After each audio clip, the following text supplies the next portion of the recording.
Hey, SKB family, how we doing? Luke here with you. Today I am introducing a pastor to pastor video. In the past, our pastor to pastor videos have been uh, different pastors from our SKB family here across Saskatchewan, but this one is a little bit different. This one is focused on the post-pandemic church, and it's me interviewing a guy that I've met a number of years ago named Jason Kovacs. Jason is a biblical counselor, and he does a lot of work with pastors and missionaries and ministry leaders in the area of counseling and mental health and emotional health areas. The reason I invited Jason to have this conversation with me is because when we think about the post pandemic church, one of the things that I think about is we want to have a healthy church coming out of the pandemic. We want to have a church that is, firing on all cylinders, so to speak. But for that to happen, it starts with us as leaders being healthy. Healthy churches are a result of healthy leaders. I firmly believe that. And the reality is, this past year has been awful for us as leaders. Like, there's no other way to put it. No matter what your experience has been, whether your church has done all right during the pandemic, or it's been off the rails during the pandemic, it's been a hard year on us. We've had to navigate the unknown. We've had to really be alert for the last year on different areas, whether it's theological, whether it's knowing the C or the church guidelines, whether it was putting out fires within the congregation around different fights. I mean, we've been on the front lines of that battle in many ways. In some churches, the pastors have been the pinata for the issue of the moment. Whether that issue is masks, should we wear them or not wear them? Whether that issue is restrictions, whether that issue was, churches need to be open, you need to be at in-person worship, or you can only be online. Whether that issue was justice issues with the racial tensions in the states, whether it was just normal church issues. We've been on the front lines of that, and whether we know it or not, that has taken a toll on our lives. It has taken a toll on our souls, and it's taken a toll on us emotionally. One of the things I've been thinking about is a quote from Tim Keller. Tim Keller was in New York City when 9/11 took place, and he talks about how when 9/11 happened, the churches stepped up and responded, and it was amazing. And the churches were full of people, and they were ministering, and they were caring for the needs, and churches really were knocking it out of the park. But after 9/11, the next year or 2 years after, all the pastors in New York City just were burnt out. And some pastors left ministry, some pastors walked away. And what Tim talks about is how that was a result of just the emotional toll that took place during the aftermath of 9/11. As I think about you, as can be pastors and leaders across our province, I think about the emotional toll that's been put upon us over the past year. And just because the pandemic ends and we get vaccinated and we go back to kind of the way we've done ministry or what's normal to us, it doesn't mean that emotional toll is just going to disappear. It's there. It's our shadow side. It's going to be haunting us, and we have to deal with it. And so this conversation between me and Jason is talking about why this is so important for us to deal with. We're going to talk about some signs that you might be burning out emotionally, that you might have some emotional stress. We're talking about, we talk about if you're a leadership team, what to look for in your pastor and how you as a leadership team can address some of these things. And we also talk about why it's important for you to address them, not just to stuff them down. Pastors, we are stuffers. Generally, we stuff our emotions, our pain, our hardships down because we got to be like the superheroes of the church, and why that's dangerous. And we also talk about a few ways at the very end how pastors can protect their souls and really navigate the waters of um, of emotional health. So I invite you to watch this. This is a longer interview, but I really encourage you to take time, watch it, digest it, watch it with your leadership team, show it to your spouse. Just watch it and really take in what Jason shares with us. And there's some really good nuggets in there for us to think through afterwards. So, hey, enjoy my conversation with Jason, and I'll talk to you after the interview. Here we go. I'm here with Jason. Jason is from Vancouver, right? Outside of Vancouver? Yep, just Yeah. outside Vancouver. And I met Jason a number of years ago, I guess 2 or 3, at a C2C event at Westside Church. We ran into each other in the foyer of the church and started talking, and we had a connection because he was from the States and I'm from the States, and started talking about America, and then he started sharing a bit about his heart around counseling. So, Jason, thanks first for joining us and for being willing to uh, help talk about pastoral health, especially when it comes to the mental health side of things. Can you share a bit about your story and about who you are, what you do, where you're from, those type of things? Yeah. No, thanks for having me. Um, I was born in Edmonton, Alberta. So I'm Canadian. And then when I was about 13, moved to the West Coast with my family. And so in many ways, I call Vancouver home. Um, Grew up through junior high, high school here, and then went to college here at Trinity Western, and then a little uh, Bible college called Northwest Baptist Theological College. Uh, and on the campus of Trinity Western. And so graduated from there, and through Bible college, I started to really pray for a church. I knew I was called to ministry, and I was really praying for a church where I could be mentored.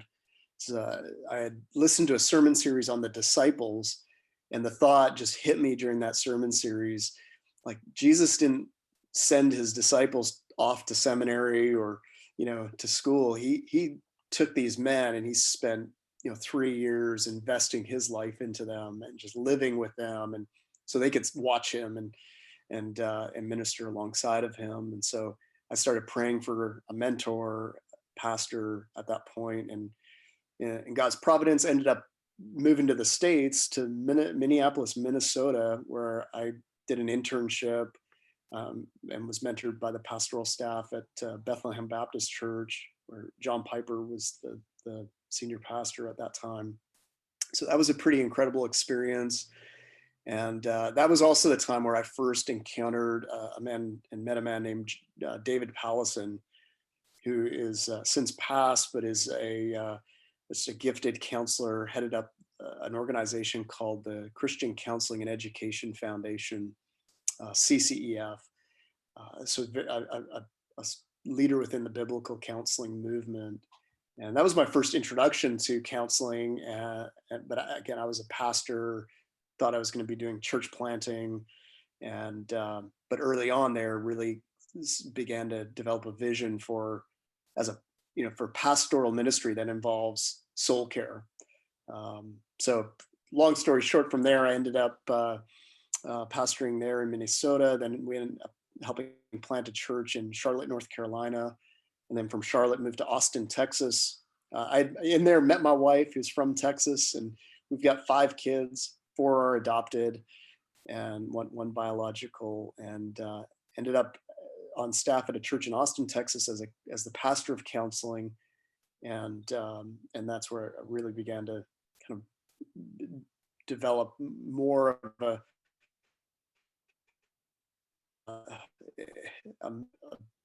more of the ministry of counseling within the church. That was my role. So I spent about 10 years there before we moved back here to Vancouver 3 years ago, where I'm doing a similar sort of thing, counseling, teaching, and consulting with churches. That's awesome. And so you do a lot of work with churches. You talk about consulting. What does that work look like? Yeah, so I mean, a lot of churches, especially church plants, to even well-established churches, they don't they don't often have a counseling pastor. It's sort of a rare thing. The church in Austin was, a big church. They had the means to hire specialized pastors, but most churches don't have that means. So I'm able to do is come alongside churches and provide that sort of specialized pastoral insight and leadership, and helping churches kind of think about, how do we as a church care for our congregation? How do we care for our community? I don't think there's a church that exists that doesn't have loving one another and loving our neighbors as a value. But how do we do that? How do we, and not just create a ministry, but how do we create a culture that is a sustainable culture of care, with systems and maybe some programs that really enable the church to fulfill that value. So I come alongside churches, kind of helping them walk through that process, develop a sustainable strategy and develop some systems, sort of fine tune it to the church. Every church is different. Every church is going to have different capacity, and it's going to look maybe different in different churches. But there's been some things we've learned over the years that I think are really applicable to the church in general. That's great. A question I always have is, what's the difference between counseling and biblical counseling? What's Yeah, the flow there? yeah, yeah. That's a great question. Well, yeah. I mean, I think I would maybe I'll start with I can give a very brief definition of biblical counseling, and that, like the old, how do you tell a counterfeit dollar bill? You don't study a counterfeit, you study the real thing, right? Yeah, yeah, So I think what we mean, and then there can be different definitions of biblical counseling. What my definition of biblical counseling is the most simplified version of speaking the truth in love. I mean, that would be a very simplified definition, but obviously there's much more involved: listening, loving, but truth is involved. The Word of God is central in biblical counseling. Um, Jesus, the presence of Jesus is absolutely central in biblical counseling. The work of the Holy Spirit, um, changing lives. So biblical counseling is we're approaching whatever the issue is, whatever the struggle, the suffering is, from God's perspective, from a biblical perspective, which is radically different from other kinds of counseling that are all operating from some kind of worldview, some kind of framework. It's just, what is that framework? And so, biblical counselors, we're looking at things through the gospel framework. Through I use the term gospel centered, a gospel centered lens, and interpreting everything through that gospel centered lens and reinterpreting everything through that gospel centered lens is how I look at and define biblical counseling. that's awesome. Yeah, it's so needed today, especially in the church, to have that gospel-centered lens as we address issues and problems within people's lives and within the church. So that's huge.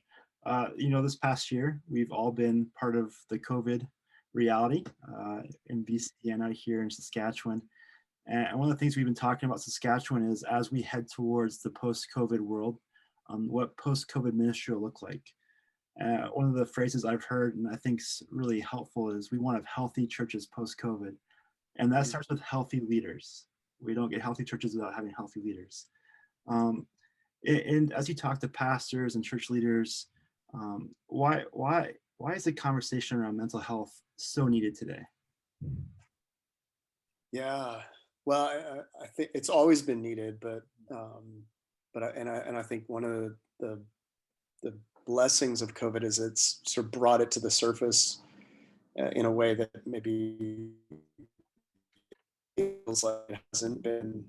Um, it hasn't been in a while, and so I think it's needed because there's always a need for our own health, for our own souls to be cared for. Watch over, Paul says, watch over your own soul. Keep watch. Like we have to uh, care for ourselves if we're going to be in a healthy position to care for others as pastors. We can't lead others to a place where that we're not going ourselves. So if we're not following Jesus and we're not walking in a I use this, in a healthy relationship with Jesus. Now we have to define what is healthy, right? But if as pastors we're not, if that's not what we're doing, if we're unhealthy, man, that's going to really impact the church, and it's going to impact the pastor. It's going to impact his family. It's going to impact everybody around him, just based on kind of the position that he's in. So all of the stress, all of the burdens, and which have all increased in many ways in this last year, those just weigh upon a pastor's soul. And I think a lot of pastors are resilient, and they are they're faithful. And and that's sort of a double-edged sword, because it's what enables them to keep going and to press through and to give and give and give, but it's also I find with a lot of pastors that I work with, one of the challenges, because it keeps them from asking for help. Mm. Like it can keep them from saying, "Man, I need to be pastored. I need someone to care for my soul as I pour out every day, again and again and again, to those in my congregation." Hmm. So, what would be some of those signs that you would see in a pastor who's maybe struggling to have that healthy um, balance, or that the mental health that's needed there? Yeah, I mean, I think loss of motivation, um, uh, increased anxiety, depression, sleeplessness. So there can be some physical stuff. Um, you know, just not able to to rest. If a pastor's not able to rest, we need to rest. We need to to trust that God is working, and we don't have to always be working. God doesn't need us, Yeah. right? Um, and so when we find that there's just an inability to do that, to entrust to God the results, that that's that may be an indicator of being or moving towards an unhealthy place. Irritability, anger. Um, a lot of times you ask a pastor's wife or ask a pastor's family, or those closest to them, how do you think they're doing? Sometimes those around us, have some great insight. Um, but I think one of the challenges with that is that pastors can often hide it Hmm. and stuff these things, and really kind of with that um, with with just that single focus, which, man, I mean, helps them persevere. But they can kind of hide. So I find pastors really need to kind of do a really thorough self assessment. Yeah. What are some of the dangers of hiding that stuff in a pastor's life? Because we do like to stuff it, right? We're the Mhm. ones gotta be okay. We're up front. We're leading the church. We Right. oftentimes don't want to show weakness, which is unfortunate. But what's some of the dangers in doing that stuffing of the emotional self down? Yeah. Yeah. Yeah. I'm glad you asked that question, because it's like, you know, we do that. We hide and we stuff because we think, well, I have no other choice. Like the church needs me. We have to keep going. Like if everybody else is, struggling, if I start to struggle, and I'm honest about that, we're just, it's like, we're all in the quicksand, and we're all gonna be sucked in. And so I think, yeah, what you're asking is such a critical question. Like considering, hey, if I don't, if I keep hiding, what are the consequences? And I think, I mean, one of them is further and further isolation from God and from others. Because, what does God want most from us but humility and confession and honesty? Because God knows, but even Adam and Eve, when they sinned and they were afraid and they hid. So hiding isn't a new thing. It goes all the way back to Adam and Eve. Well, they hid, and what did God do? I tell people what God did was he conducted one of the first biblical counseling sessions in the history. He came and he asked a really good question. He said, "Where are you?" And so we know he knew where they were, but he asked them a question. And but what we see in there's a bunch of things we see in there. We see that their hiding separated them from God, kept them from God. God didn't let them hide. God pursued them. That's God's grace. That's the gospel. But I think that danger is real, that we would isolate ourselves from God, from others. And then when we're isolated, Hebrews 3 says, brothers, like, take care lest any of you have an evil, unbelieving heart leading you to fall away from the living God. And I believe in God's sovereignty and his ability to sustain us. But there's this real warning that that we can wander, we can fall away. But he says, take care and exhort one another every day, lest you be hardened by the deceitfulness of sin. Um, and so I think that's the other thing. We can be deceived. We can be further and further deceived, and there's all kinds of dangers there. I think, like moral failure, burnout, when we're not asking for the help we need, when we're not being cared for, and we're not, and that's not being addressed, and it grows. It's like a cancer. Untreated is going to grow, Yeah. and that can be the case Yeah. for us as well, and as pastors. Mm. It's good to hear that, because I think a lot of times we do, whether we realize or not, think we're Superman. Like we can just continue Yeah, on, and we'll hit a season of rest eventually, and that's just a lie that yeah, eventually catches up to us at some point. You know, so that's yeah, a yeah, good warning from you to us today. Thank you. yeah.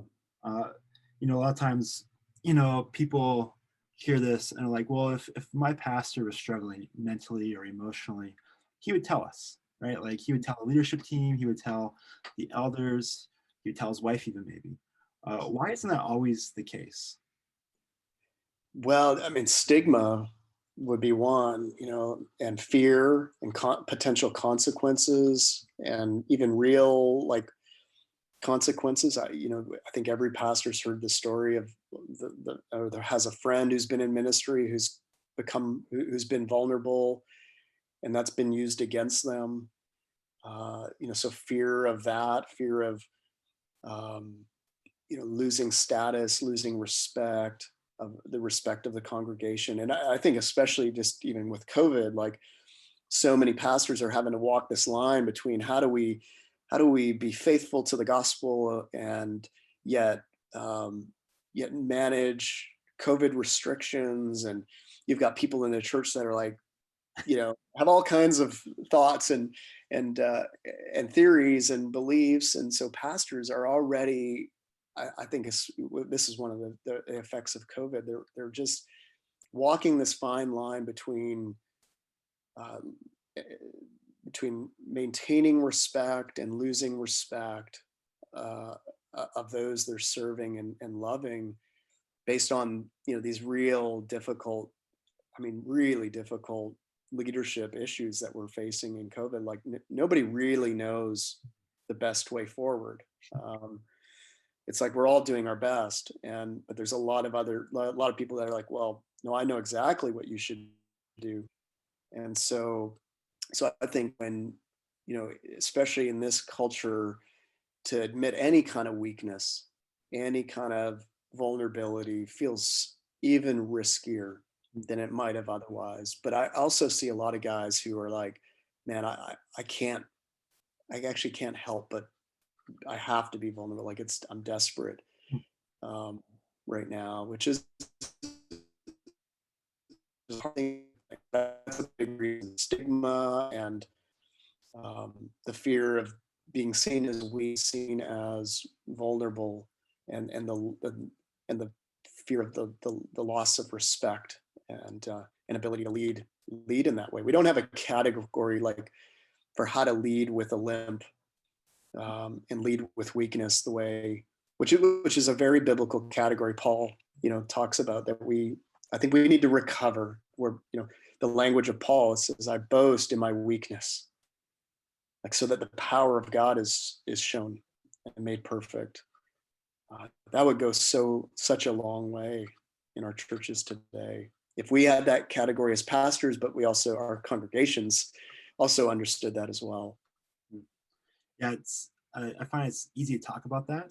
It's almost sexy in some circles to talk about leading with a limp, um, Yeah, and it's sexy to talk about until you actually talk about it and you come out with yeah, it. And then it's like the awkwardness in the room. You can almost feel it, and it's like, what do we do with this? We don't know how to respond to that as churches and as pastors. So, no, no, yeah, yeah, yeah. It is. Yeah, it's one thing to talk about it. It's another to speak, and for it to be a reality. And there's just a lot of fear around that and what that means. And I think that exposes our desire that that and the hope that we place in in leaders, the hope that we place in pastors to, you know, to not have issues. Because if they don't have issues, then I can believe that maybe I don't have to have issues. And when the reality is, and we all kind of know this deep down, man, we are all desperately in need of help, and we're all weak, and we're all dependent upon grace, uh, and Jesus rescue and His righteousness. Mhm. Mhm. Let's say there's a leadership team, um, and they maybe notice some of the signs you talked about in their pastor earlier. They notice like he's always tired. Maybe they see a little bit of anger come out in conversations around the leadership table. Or maybe he's come forward and said, "Hey, I'm struggling." How would you advise that leadership team to respond to that pastor or that leader? Yeah, I'd say, I mean, number one, with grace and kindness, understanding. Number two, like, don't come in and have and tell him what you think, what you're seeing, and what you think he should do to fix it. I'd say first come in like God did to Adam and Eve and say, "Where are you? How are you doing? We're noticing some things, and we would love to hear how you're doing." Um, and we don't have solutions right now. We just want to know how you're doing, and we want to come alongside you and support you. And I can't tell you how many pastors like that. They just long for that. I mean, they kind of fear that because there's a fear that, like, Yeah. well, yeah, but what, like, is my job at stake here, and all that. But I think if my encouragement to that leadership team would be to come alongside and sincerely say, man, we recognize that you're doing an impossible job. You're you need you need encouragement. You need support.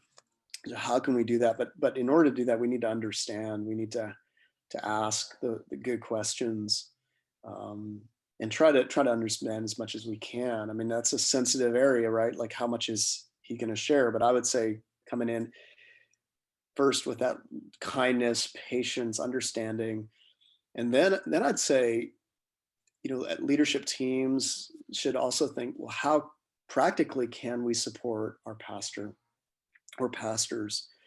So thinking through, man, do we need to give them some time off, with no expectation? So sabbatical, having a really robust sabbatical policy. And if you don't have one, developing one now. Now's a great time to develop one. And if your pastor hasn't had a sabbatical in 5, 7 years, man, be like, hey, you need to take one now, and we'll figure out what to do to sort of, make things work around here. But you need to take some time, and supporting them in that. I encourage every leadership team, every church to provide counseling for, and mental health resources for their pastors, if they don't already. So letting a pastor know, if you need counseling, you need, any sort of resources in that way, we want to provide for that. The cost that the church would pay for their pastor to receive, counseling whenever needed, I honestly think is far less than the cost, even if you put a financial number on it, of that pastor failing morally or quitting. And you just, if you think about that, and so, 'cause a lot of times churches don't do that. They're like, "Man, that could be a lot of money if we're going to provide counseling, and nobody else, we don't get that benefit in our." It's like, well, but a pastor has the hardest job in the world. No other job, no other position are you going to be held accountable by the God of the universe when you stand face to face with them for how you did in your job. How did you shepherd the souls of the people that I entrusted to you? Like, no other job is going to have that sort of has that sort of accountability. No other job has eternal, consequences, and you know, focus the way a pastor, does. So it really is unique, because I hear churches go, yeah, but nobody else gets a sabbatical. You know, it's like, well, nobody, yeah, but nobody else is carries the burdens that your pastor carries. I think that that's really important. So leadership starts with the leadership team. Mhm. recognizing that.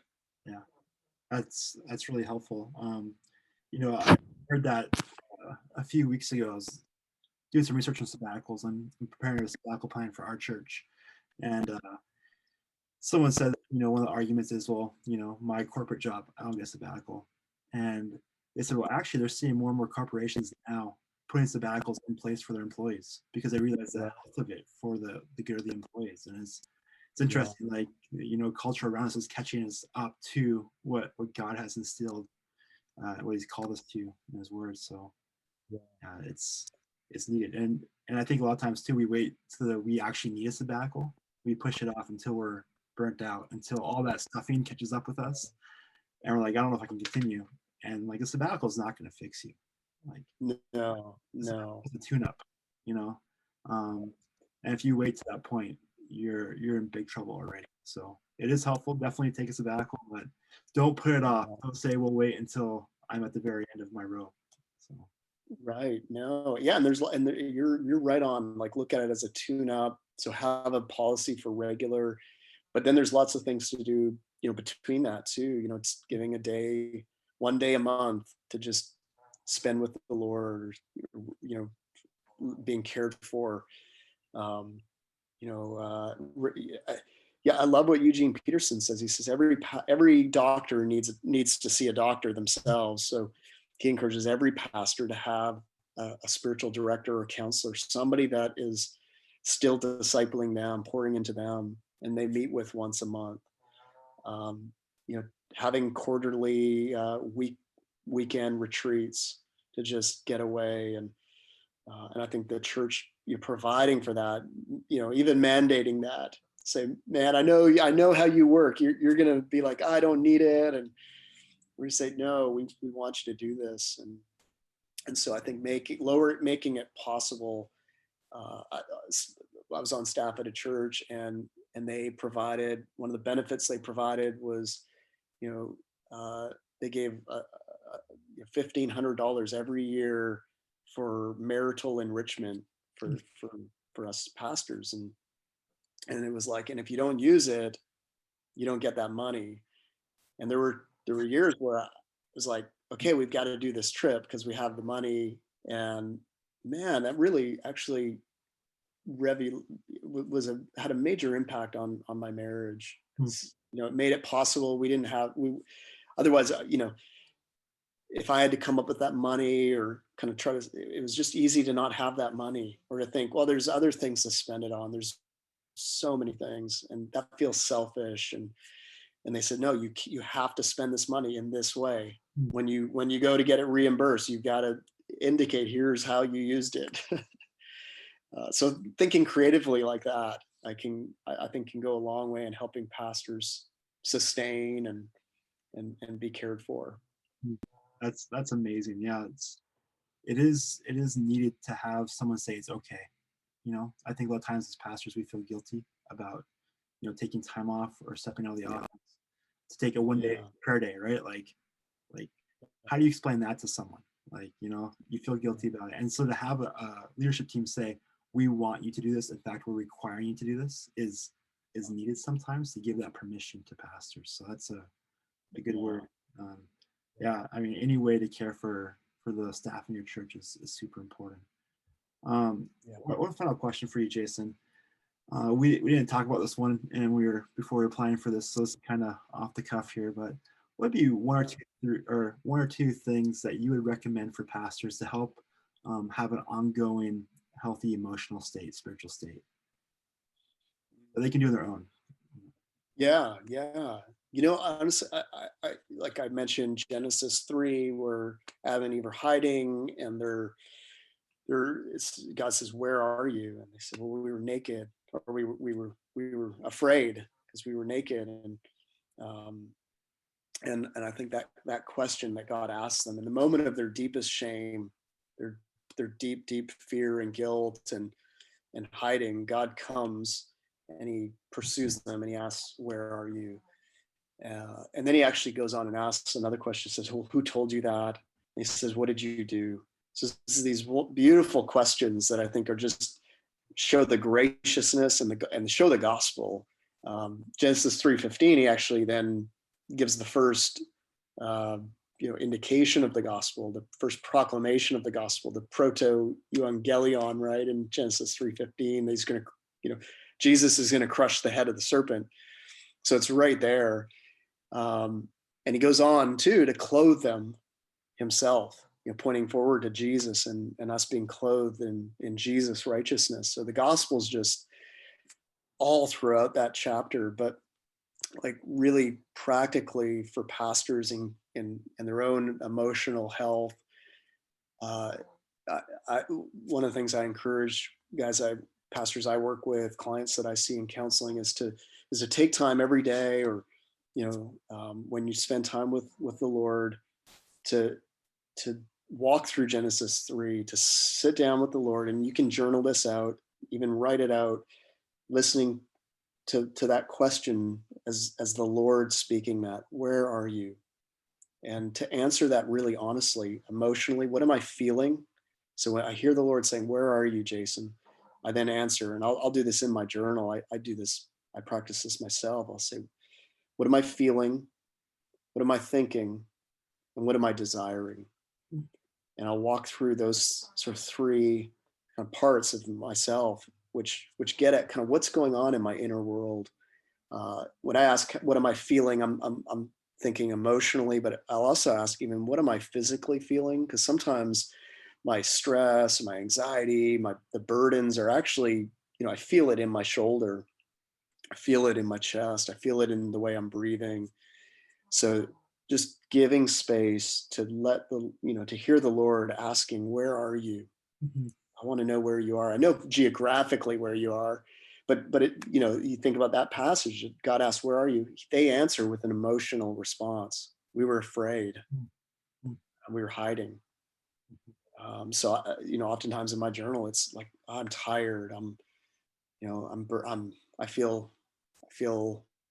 like busy. My mind is busy. I feel overwhelmed. I feel like I'm distracted by the appointments I have today, all those sort of things. What am I thinking? I'm thinking about this and this. What am I desiring? Well, I'm desiring right now to actually go get some things done. And it just allows me to be honest, and then to say, well, who told you that? So whose voice are you listening to? Is it your own voice? Is it the world's voice? Is it other people's voice? Is it the devil's voice? Or are you listening to the Lord? And then what did you do? What is God calling you to do? That's been a great little process to just daily stop. You can do it in 5 minutes. You can do it in in an hour, however long you want to spend, just in the presence of the Lord, him pursuing you, and just reflecting on where am I really at, and being able to offer that to the Lord. I think praying the Psalms would be another complement to that. I encourage pastors to pray the Psalms, where you have all kinds of emotional language in the Psalms. They develop a language of talking emotionally to the Lord. That's another, I think, area that can be underdeveloped for a lot of guys. We don't practice singing the Psalms. We don't practice praying the Psalms like we've done in other parts of church history. I think that's another thing to recover personally, and then even as a church, because that gives us so much language for lament. It gives us all this language in the context of worship for expressing the full emotional expression of our hearts, which is really critical. We need to be able to have space to process what we're feeling, what we're thinking deep down, what we're desiring. And I think that's just so critical for processing and moving towards a healthy emotional place is awareness, and awareness that I can feel this in the Lord's presence, and he transforms. He takes my groans and he turns my groans into gratitude. But it's a process. It's not always immediate. So there's so much there. I mean, those would be kind of two real practical things that I'd mention and encourage guys to try. Yeah, that's awesome. Yeah. Jason, thank you so much for your time. I really appreciate it. How can people connect with you if maybe churches want to look at consulting or even for biblical counseling? How could they connect with you? Yeah. The best way is my website, which is gospelcarecollective.com. Mhm. Just gospelcarecollective.com or .org. And yeah, for counseling, for consulting, or training, we do certification in biblical counseling for folks. So I've got pastors going through that. I've got counselors going through it, lay counselors, ministry leaders. It's an 8-month program, certification program that we have um, available. Yeah, gospelcarecollective.com. That's awesome. We'll have that in our notes with this video. So again, thank you so much, Jason, for your time. I really appreciate it, and thanks for serving our pastors here in Saskatchewan. It's a joy, man. Thanks for what you're doing. I really hope that was beneficial for you, that you have one or two things that you've taken from it that you can maybe put into practice, or maybe you're just struggling. Maybe as a pastor, some of the warning signs that Jason talked about are present in your life. If that's you, can I just encourage you to talk to someone? Whether that's me or Phil or someone on your leadership team, someone that you trust, talk to them. We are here for you. We love you. And we want to see you not just scrape by in ministry, but thrive in ministry. So talk to them. If you have more questions around this area of emotional health, mental health, and you maybe want to talk to Jason, his information, he gave his website in the video, but it'll be in the email that this comes out in. His information to contact him. I'd encourage you to reach out. He's a great guy, a great counselor, and his church he wants to help your churches as you move forward, whether it's consulting or meeting with you guys to talk about mental health, emotional health. Hey, love you, SKB family, and I really am praying for you as we move forward to the post-pandemic church.